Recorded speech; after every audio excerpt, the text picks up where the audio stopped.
Bonjour, la Troisième Voie a décidé de refaire paraître son bulletin d'information mensuel. Dans ce cadre, nous allons parler de plusieurs points d'actualité qui nous ont touchés. Je vais commencer par l'élection américaine de M. Barack Obama. Quelle grande surprise, la belle surprise que voilà, Barack Obama réélu. Quel suspense. Mais depuis quand des financiers américains qui ont insufflé dans une campagne électorale de M. Barack Obama plus d'1 milliard de dollars investirait-il à risque? Il n'y avait aucun suspense là-dedans, évidemment. L'affaire était entendue, évidemment que l'élection était convenue et que même, pour tout résumer, l'affaire était dans le sac. Après la retransmission Mondiovision de l'élection du très gentil Barack Obama, du très moral président de la très morale Amérique, il résonne encore dans ma tête la phrase d'un autre Américain qui écrivait dans Manatoire, Hemingway en l'occurrence, qu'il faut punir le peuple allemand pour tous les crimes qu'il a perpétrés durant la Seconde Guerre mondiale.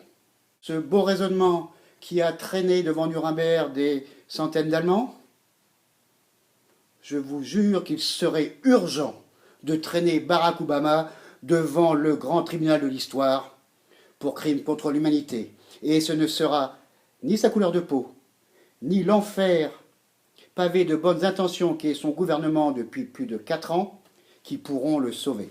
Pour étayer mon réquisitoire, je vous rappellerai les grandes dates de ce petit pays que sont les États-Unis d'Amérique. Tout d'abord, une trahison, celle de Washington et de son gouvernement envers Lafayette et Rochambeau et la France et le Royaume de France, qui les a sortis, qui les a libérés du joug anglais. Puis après, une autre trahison envers les Canadiens français qui se sont battus à leur côté dans des guerres implacables contre l'anglais toujours. Mais à la trahison et aux mesquineries se sont succédés des ignominies absolues. Souvenez-vous, le génocide des Indiens, il n'en reste plus.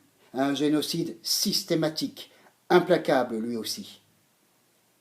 Puis, une guerre de sécession qui nie les droits des États du Sud, des droits légitimes, des droits constitutionnels, et qui leur afflige une guerre abominable. Rappelez-vous aussi, rapidement, si l'on peut, l'esclavage élevé au rang d'industrie dans ces États, puis la ségrégation tout aussi ignominieuse qui s'ensuivit. Rappelez-vous plus récemment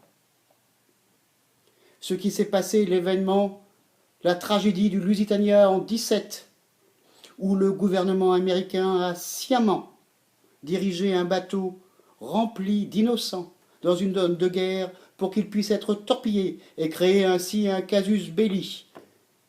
Quelle horreur! Mais ce n'est pas tout.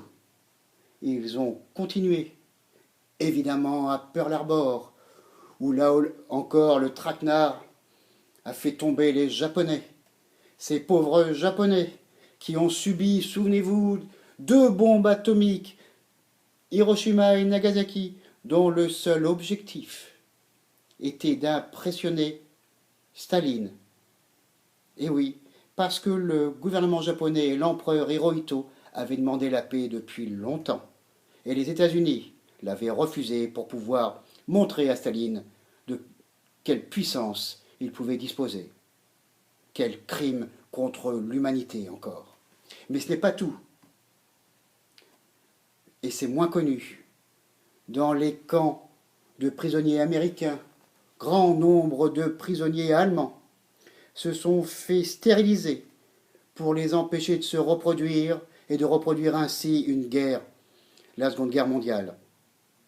Là, nous allons encore un peu plus loin dans l'horreur. Mais rappelez-vous, il y a aussi le blocus de Cuba qui affame tout un peuple, uniquement pour des raisons idéologiques. Rappelez-vous aussi le traquenard encore, cette pseudo-agression contre un bateau américain qui a provoqué l'intervention au Vietnam, encore et toujours. Et ce n'est pas terminé. Nous continuons dernièrement. Étonnamment, dans tous les pays producteurs de matières premières indispensables à l'économie américaine et mondiale, eh bien, d'un coup, les États-Unis se lèvent pour restaurer la liberté. Cette liberté résonne à coups de millions de morts, parce qu'en Irak, c'est 1 million de morts. C'est un pays ramené 50 ans ou 100 ans en arrière, et c'est la même en Libye, et c'est bientôt la même en Syrie, et ce sera peut-être bientôt, ils le veulent, la même chose en Iran. Et pour finir, monsieur Barack Obama, vous avez oublié de fermer Guantanamo? C'est toujours ouvert, ce centre de torture officiel des États-Unis. Rappelez-vous, Français, et dans le monde, la loi américaine qui stipule que toute personne qui pourrait nuire, d'après les Américains, aux intérêts de l'Amérique, peut être arrêtée sur son territoire, c'est-à-dire n'importe quel pays à l'étranger, kidnappée officiellement, ramenée aux États-Unis et incarcérée dans le plus grand secret à Guantanamo. Et oui, ce pays menace les libertés individuelles de chaque homme dans le monde.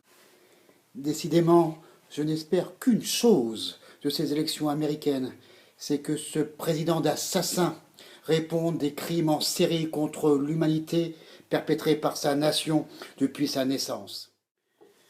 Maintenant, parlons du bras armé des intérêts atlantistes au Moyen-Orient. Je veux parler d'Israël. Israël vient encore de bombarder la bande de Gaza et s'apprête à l'attaquer de manière terrestre.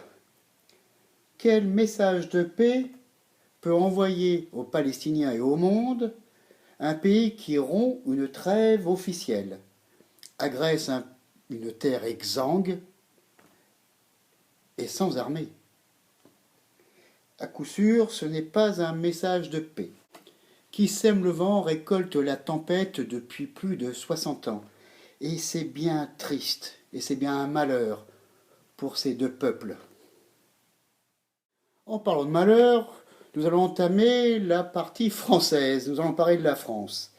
J'ai appris dernièrement que les rebelles syriens allaient avoir une ambassade officielle en France. Mais les Parisiens le connaissent bien, le responsable des rebelles syriens en France. On le voit quasiment tous les jours, à la terrasse du Crayon ou ailleurs, un verre à la main, sûrement pour faire marcher l'industrie du luxe parisien, c'est tout à son honneur, entouré de Tunisiennes ou de Marocaines, sûrement aussi évidemment pour développer les rapports internationaux avec le Maghreb, c'est là aussi tout à son honneur, et maintenant, ces gens-là vont pouvoir avoir une ambassade, un hôtel particulier, d'autres diraient un hôtel d'un autre nom, pour pouvoir s'exprimer. C'est bien grâce au gouvernement français.